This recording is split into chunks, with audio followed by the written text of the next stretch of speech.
అందరికీ నమస్కారం.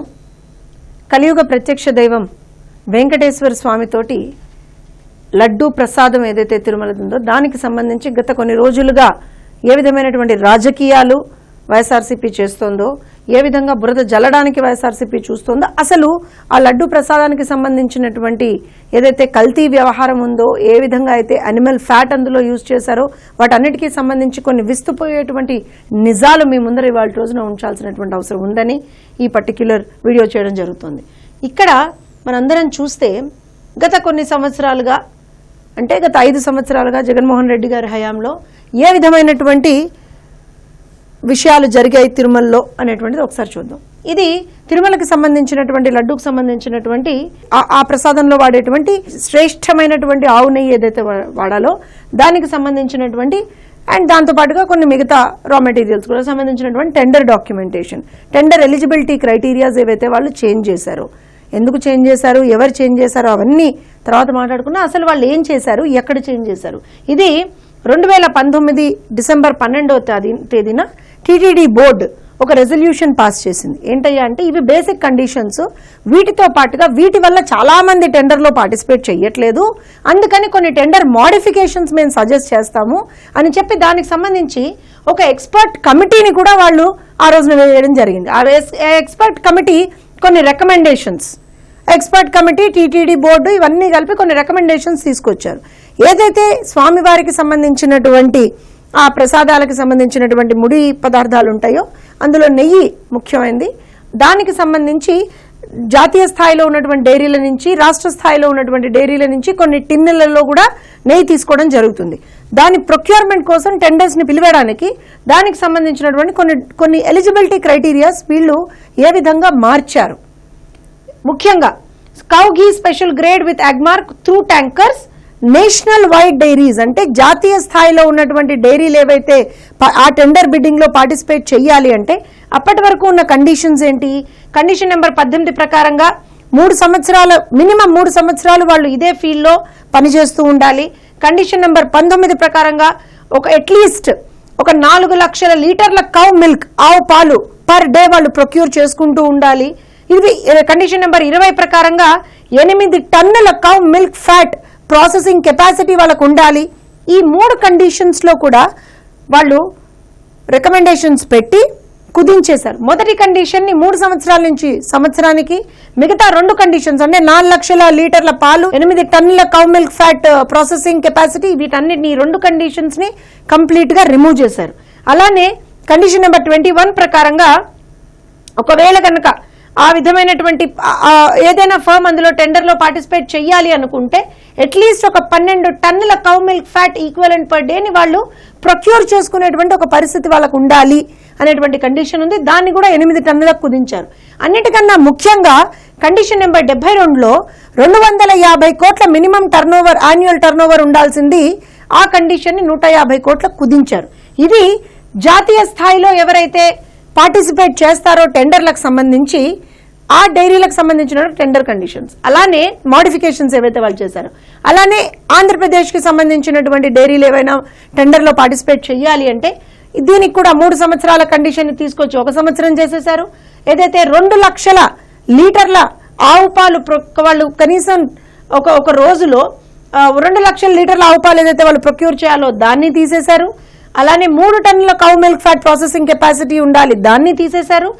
అలానే 6 టన్నుల కౌ మిల్క్ ఫ్యాట్ ఈక్వలెంట్ ఏదైతే వాళ్ళు చెయ్యాలో దాన్ని తీసేసి 3 టన్నులకు తీసుకొచ్చారు. అలానే మినిమం యాన్యువల్ టర్నోవర్ 100 కోట్లు ఉండాల్సింది దాన్ని 50 కోట్లకు కుదించారు. ఇది ఆంధ్రప్రదేశ్ డైరీలకు సంబంధించి. అలానే ఒకవేళ టిన్నులతో అయితే సేమ్ 3 సంవత్సరాల కండిషన్ ని 1 సంవత్సరానికి కుదించి ఈ 2 కండిషన్స్ ని తీసేసి 4 టన్నుల నుంచి 2 టన్నులకు ఆ ప్రొక్యూర్మెంట్ అనేటువంటిది ప్రాసెసింగ్ కెపాసిటీని తీసేశారు. 50 కోట్లు ఉన్నటువంటి మినిమం టర్న్ ఓవర్ 50 కోట్లు ఉంచారు. ఇది జరిగినటువంటి వాస్తవం. ఇది డాక్యుమెంటరీ ప్రూఫ్. అలానే త్రూ టిన్స్ సదరన్ ఇండియా నుంచి ఎక్కడి నుంచైనా మనం తీసుకుంటే ఎగ్జిస్టింగ్ టెండర్ కండిషన్స్ ఏంటి, dairy should be functional for at least for 3 years, దాన్ని 1 year చేశారు. కండిషన్ నెంబర్ 19, 22 కూడా రిమూవ్ చేశారు. ఏంటి, 2 లక్షల లీటర్ల cow milk for the last 1 year. అలానే 2 tons cow milk fat or ghee in excess of its market requirement. ఈ 2 కండిషన్స్ ని తీసేశారు. కండిషన్ నెంబర్ 21 4 లక్షల కౌ మిల్క్ ఫ్యాట్ ఏదైతే ఈక్వలెంట్ పర్ డే ఉండాలో ప్రొక్యూర్మెంట్ కెపాసిటీ దాన్ని 2 టన్నులకు చేశారు. 50 కోట్ల మినిమం యాన్యువల్ టర్న్ ఓవర్ ని 50 కోట్లు ఉంచారు. బేసిక్ గా వాళ్ళు చేసింది ఇది. అంటే యాన్యువల్ టర్న్ ఓవర్ ని తగ్గించేశారు. జాతీయ స్థాయిలో కావచ్చు, రాష్ట్ర స్థాయిలో కావచ్చు పాల్గొనేటువంటి డైరీస్ కి ప్రొక్యూర్మెంట్ ఏదైతే ఎలిజిబిలిటీ క్రైటీరియా ఉండాలో 4 లక్షలు కావచ్చు, 2 లక్షలు కావచ్చు, దాన్ని తీసేశారు. 3 సంవత్సరాల నుంచి ఇదే ఫీల్డ్ లో ఉండాలి అనేటువంటి కండిషన్ ని కూడా దాన్ని 1 year కి కుదించారు. ఇవన్నీ కూడా suggestions of the committee.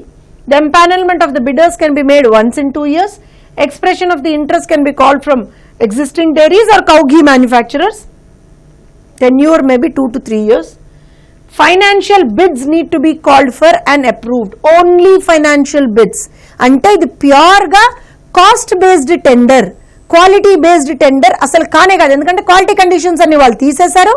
Basic గా దీన్ని ఒక కాస్ట్ బేస్డ్ టెండర్ గా మాత్రమే వాళ్ళు పెట్టారు. అలానే ఫైనల్ గా మనం కనుక చూస్తే recommended to approve the proposals without the empanelment clause and hence the recommendations of the purchase committee are therefore placed before TTD board for approval. TTD board ki mundara approval ki pettinappudu resolution number 371 dated 29 February 2020 సంవత్సరం February 29 2020 సంవత్సరంలో resolved to approve the recommendations of the purchase committee. Also expedite such exercise in procurement of other major commodities. Approval ఇచ్చారు. ఎవరిచ్చారు? అప్పటి chairman, Tirumala Tirupati దేవస్థాన board chairman గా ఉన్నటువంటి YV Subbareddy గారు. ఇప్పుడు ఏం చెప్తారు సుబ్బారెడ్డి గారు? మీరు కదా ఇదంతా చేసింది. అసలు కాస్ట్ బేస్డ్ టెండర్స్ ఎలా వస్తాయండి ఒక పేటెంటెడ్ ప్రోడక్ట్ కి? క్వాలిటీ బేస్డ్ టెండర్స్ కదా ఉండాల్సింది. అసలు టెండర్ కండిషన్స్ ఎందుకు ఆల్టర్ చేశారు? ఎలిజిబిలిటీ క్రైటీరియాస్ ఎందుకు ఆల్టర్ చేశారు? ఎవరు చెప్తే చేశారు? మీరు కదా ఇదంతా చేసింది. ఇవాళ వచ్చి మళ్ళీ దొంగ ఏడుపులు, దొంగ నాటకాలు ఆడతారే బయటకు వచ్చి. ఇక్కడ మీకు ఒక విషయం చెప్పాలి, ఇది చాలా important. Again cow ghee tanker rejected list for the year from 2022 to 2023. 2022 సంవత్సరం 2023 సంవత్సరంలో ఏవైతే ట్యాంకర్లు రిజెక్ట్ అయ్యాయో వాటికి సంబంధించినటువంటి డేటా ఇందులో కనుక మనం చూస్తే ఈ కంపెనీల పేర్లు ఒకసారి చూడండి. వీటి మొత్తం హిస్టరీ, చరిత్ర మొత్తం మన నెక్స్ట్ స్లైడ్ లో వస్తుంది, కానీ ఇది చూడండి ఒకసారి. ఆల్ఫా, బోలే బాబా, వైష్ణవి, ప్రీమియర్, ఈ సంస్థల నుంచి వచ్చినటువంటి ట్యాంకర్లు రిజెక్ట్ అయ్యాయి. రిజెక్ట్ అయినప్పుడు కనీసం ఫర్ ఎగ్జాంపుల్ బోలే బాబాకి సంబంధించి 1, 2, 3, 4, 5 ట్యాంకర్లు రిజెక్ట్ అయ్యాయి.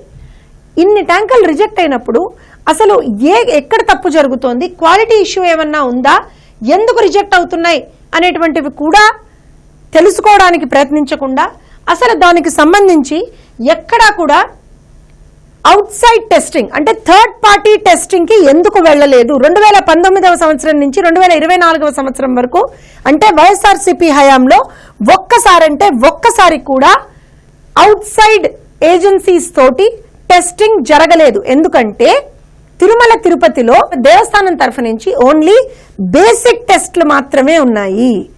అడల్ట్రేషన్ టెస్ట్ అంటే కల్తీ జరిగిందా లేదా తెలుసుకునేటువంటి ఆ ఫెసిలిటీ, ఆ టెస్టింగ్ ఫెసిలిటీ తిరుమలలో లేదు. కాబట్టే ఏదన్నా మనకి డౌట్ వస్తే ఇలా ట్యాంకర్స్ రిజెక్ట్ అయినప్పుడు ఏం చేస్తారు? బయట ఉన్నటువంటి వివిధ ల్యాబ్లకు పంపించి అసలు అడల్ట్రేషన్ టెస్ట్లు జరిగాయా అనేటువంటి టెస్ట్ చేస్తారు. ఇప్పుడు మొన్న జరిగింది, 8 ట్యాంకర్లు వచ్చాయి. 4 ట్యాంకర్లు యూజ్ చేసిన తర్వాత లడ్డూలో వాసన వస్తోంది, ఒక విధమైనటువంటి స్మెల్ వస్తుందని చెప్పి భక్తుల నుంచి ఎప్పుడైతే కంప్లైంట్స్ వచ్చాయో ఇమ్మీడియట్ గా దానికి సంబంధించినటువంటి మిగతా 4 ట్యాంకర్లని ఎక్స్టర్నల్ ఫర్మ్స్ కి ఏదైతే ఎన్డీటీబీ ల్యాబ్ ఉందో అక్కడికి టెస్టింగ్ కి పంపించారు, అడల్ట్రేషన్ టెస్టింగ్ కి పంపించారు. అడల్ట్రేషన్ జరిగింది అనేటువంటిది అంత క్లియర్ గా రిపోర్ట్ వచ్చింది.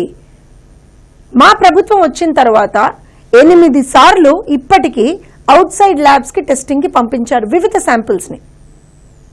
మరి గత ప్రభుత్వం ఉన్నప్పుడు 2019 నుంచి 24 వరకు గత ప్రభుత్వం ఉన్నప్పుడు ఎందుకు ఒక్కసారి కూడా అవుట్ సైడ్ ల్యాబ్స్ కి మీరు టెస్టింగ్ కి, అడల్ట్రేషన్ టెస్టింగ్ కి ఎందుకు పంపించలేదు? సుబ్బారెడ్డి గారు, మీరు దీనికి సమాధానం చెప్పాల్సినటువంటి అవసరం ఉంది.